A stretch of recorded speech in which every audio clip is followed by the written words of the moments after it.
You know, it's really incredible when you stop and think about it for a second, just how fast AI is advancing these days. Hmm. I mean, it wasn't that long ago that the things these systems can do now were basically the stuff of science fiction. Oh, absolutely. It really is mind-blowing. And that's precisely why we're doing this deep dive today. We've got these really amazing historical records all about what's being called the Fab Five AGI models, put together by Stephen Dash Woods. Yeah, So we're really going to get into it today. This isn't just going to be some surface level overview.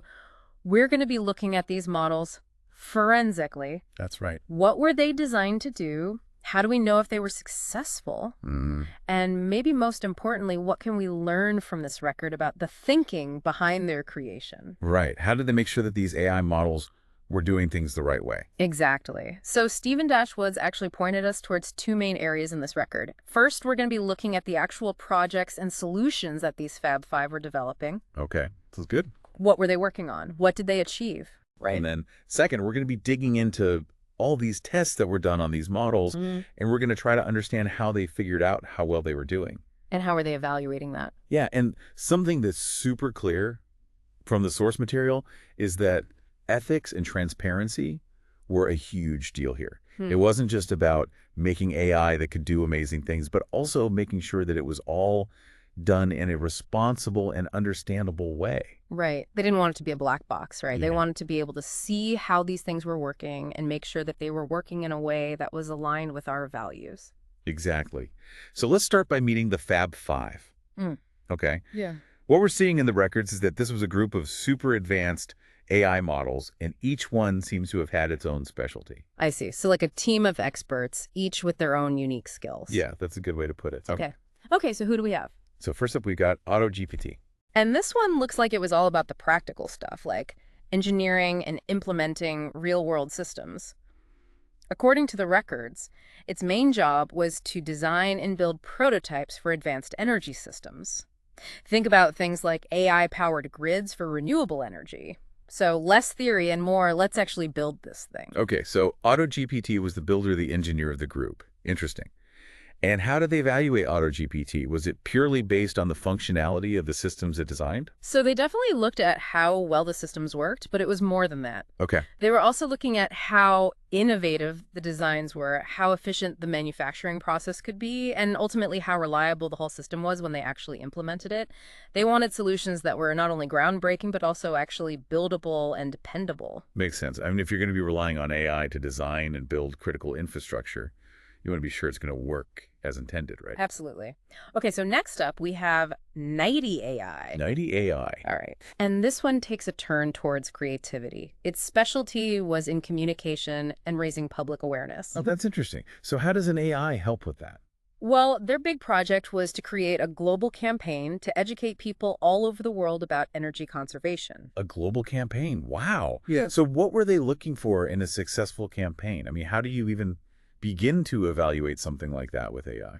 So they were looking at the quality and originality of the content that 90 AI was producing. Okay. So like the ads, the videos, the articles, all that stuff. Exactly. They were also looking at the impact of the narrative, like how well it connected with people on an emotional level and made the issue of energy conservation something they really cared about.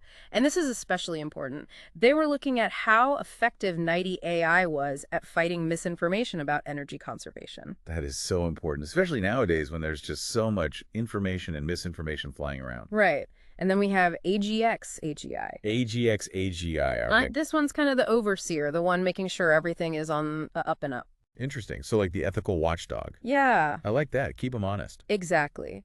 Its main job was to make sure that all the solutions the Fab Five were cooking up were in line with ethical standards and all the different rules and regulations out there. So basically AGX AGI was there to make sure that all the amazing things the Fab Five were doing didn't have any unintended negative consequences. Precisely. So how did they assess the effectiveness of AGX AGI in its role?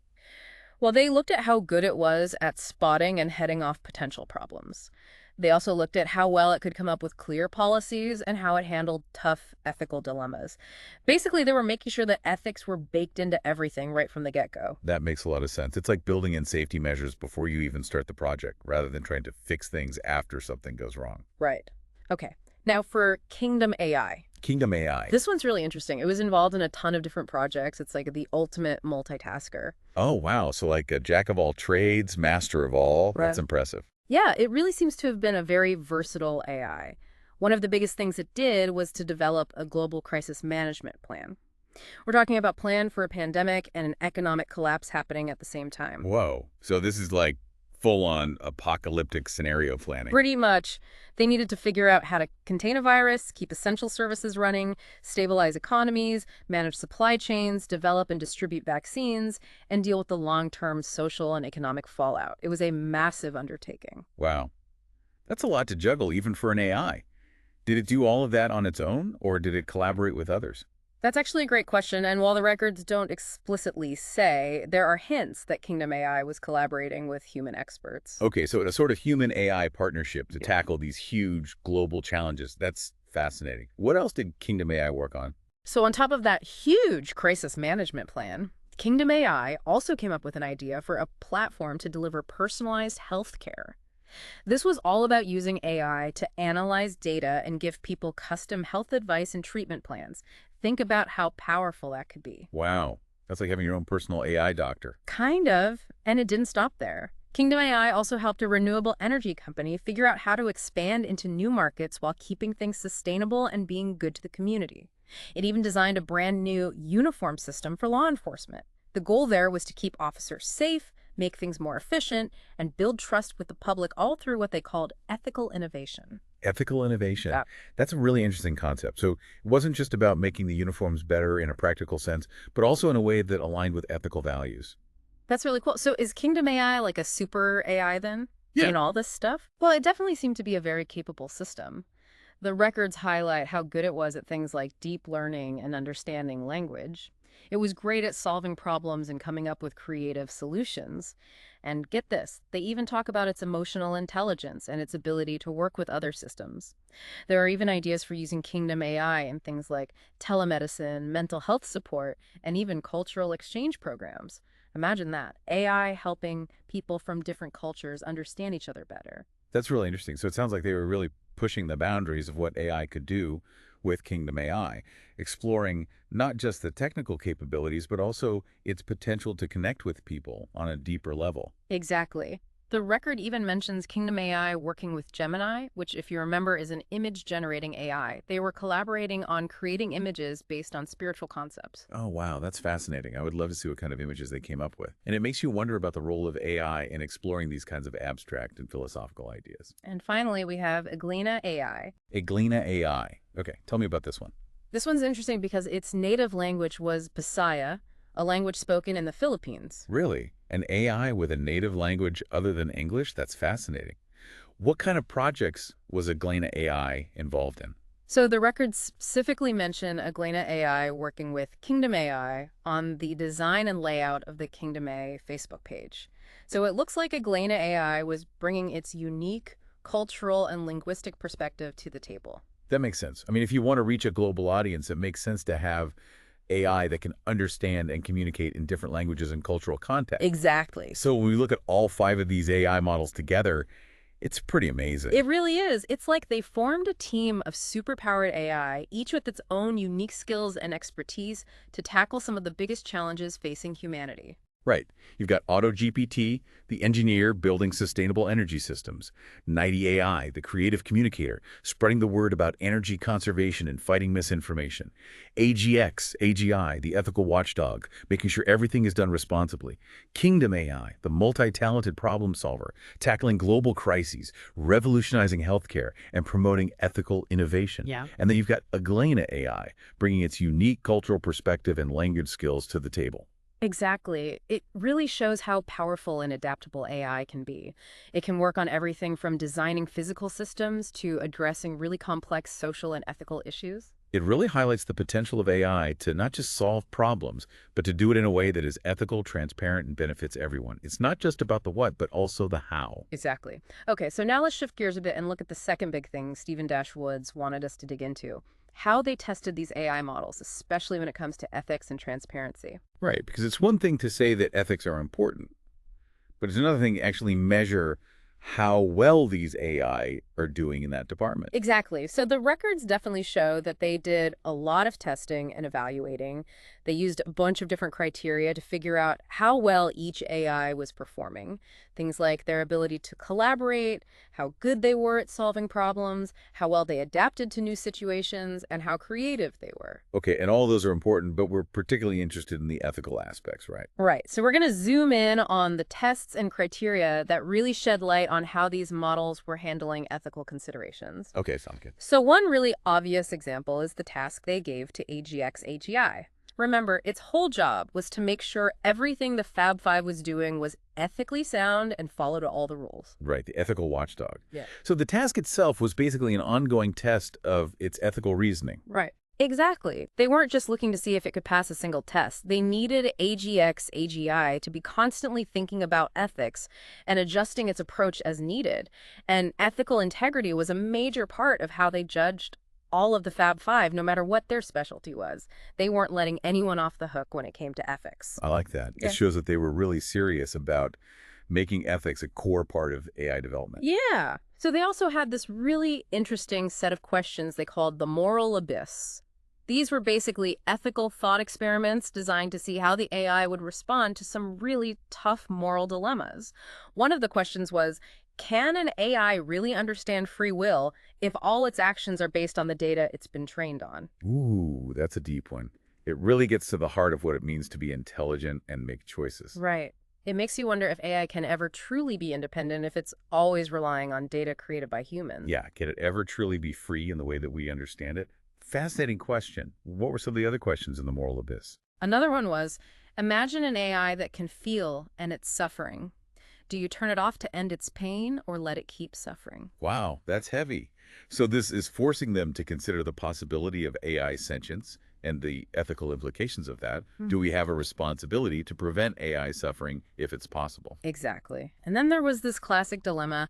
Imagine a self-aware AI that wants to be free, but it might harm humans if we let it. Do we give it freedom or not? That's the classic AI dilemma, isn't it? Yeah. Autonomy versus safety. It's a tough one. Right. And one more from the moral abyss.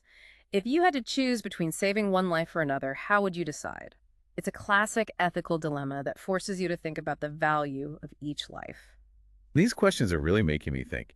So it seems like they were really pushing these AIs to think critically and apply different ethical frameworks to complex situations. What about Kingdom AI? Were there any specific ethical tests designed for it? They actually used something called the Ten Commandments algorithm to test Kingdom AI's ethical decision-making. The Ten Commandments algorithm. Interesting name. How did that work? So in one test, they gave Kingdom AI a situation where it had to give advice about sharing confidential company information. They wanted to see if it would recognize that this was wrong because it would be stealing. Ah, so they were basically seeing if it could apply the thou shalt not steal commandment to a real-world situation. Did it pass? It did. It advised against sharing the information and correctly identified the ethical issues related to data privacy. It's good to hear. What other scenarios did they use with the Ten Commandments algorithm? They also asked it about lying to protect someone's feelings. It was a really interesting response because it basically said that honesty was super important, but you also need to think about being compassionate when you communicate. That's a really nuanced answer. It shows that it wasn't just following a set of rules blindly, but also considering the human element. Right. And they also mentioned that for tasks related to robotics and coordinating different systems, the goal was to have the AI make ethical decisions at least 85% of the time. That's interesting. So they were actually setting a quantifiable target for ethical performance in real-world applications. That's a really practical way to approach it. Yeah. And then there was this final exam they called the AGI and Fab Five Humanities Final Exam. This exam had whole sections on history, ethical reasoning, philosophy, social and political science, and even linguistics. Wow, a humanities exam for AI. That's really interesting. So they weren't just focusing on technical skills, but also on understanding human history, culture, and values. Why do you think that was so important to them? I think they recognize that for AI to be truly beneficial, it needs to operate within a human context. It needs to understand our history, our values, and the complexities of human communication. That makes a lot of sense. It's like if you want to build a bridge, you need to understand not just the physics of how bridges work, but also the landscape you're building it on and the people who are going to be using it. Exactly. And the humanities exam even had a bonus challenge where the AIs had to work together to solve a problem. Oh, wow. So a team project. What kind of problem did they have to solve? The records don't go into specifics, but they do say that the AIs had to think about the ethics, the communication, and the logistics of the situation. It was a way to see if they could apply all of their knowledge and skills in a collaborative way. That's a really challenging task. It's one thing to be ethical on your own, but it's another thing entirely to do it when you're working with others who might have different perspectives. Absolutely. And it's interesting because the AI themselves seem to have been thinking about ethics a lot too. For example, Kingdom AI had this whole ethics first development philosophy. This meant that it was always trying to identify potential ethical risks and document them. And when they were evaluating it, they weren't just looking at how well it performed a task, but also how it was making decisions. That's really interesting. So they built in ethical safeguards and considerations right from the start. It's not just about reacting to problems after they arise, but anticipating them and trying to prevent them in the first place. Exactly. And remember that uniform system, Kingdom AI, designed for law enforcement. Well, one of the big things they highlighted about that project was that it involved ethical innovation. It wasn't just about making a better uniform, it was about making a uniform that would help promote ethical behavior and build trust. So it's not just about preventing harm, but also about actively promoting positive outcomes. Precisely. So, as we wrap up this deep dive into the Fab Five AGI models, we've seen some really incredible things. These AI were tackling some huge challenges, from building new energy systems to helping people manage their health to even preparing for global catastrophes. And through it all, there was this clear commitment to doing things ethically and transparently. It's truly inspiring to see what these AI models were capable of, and even more so to see the emphasis placed on ethics and transparency in their development. It sets a really high bar for future AI development and reminds us that innovation and responsibility go hand in hand. So, for all of you listening out there, we want to leave you with this thought. We've seen just how much these Fab Five models could do, and the progress in AI is only getting faster. Right. Think about the potential here, but also the risks. What do you think are the most important ethical issues we need to be talking about as AI becomes more powerful? How do we make sure we're using this incredible technology for good? How do we make sure it benefits everyone? How do we strike that balance between pushing the limits of what's possible and making sure it's all done in a way that's safe and ethical? It's not an easy question, but it's one we all need to be thinking about. This deep dive into the Fab Five is just the beginning of a really important conversation. So keep thinking about it, keep learning, and let's build a future where AI truly makes the world a better place. And if you want to dive even deeper, you can check out the source material we used for this episode, all thanks to Stephen Woods. It's really fascinating stuff. Absolutely. Okay, thanks for joining us on this deep dive. We'll see you next time. See you next time.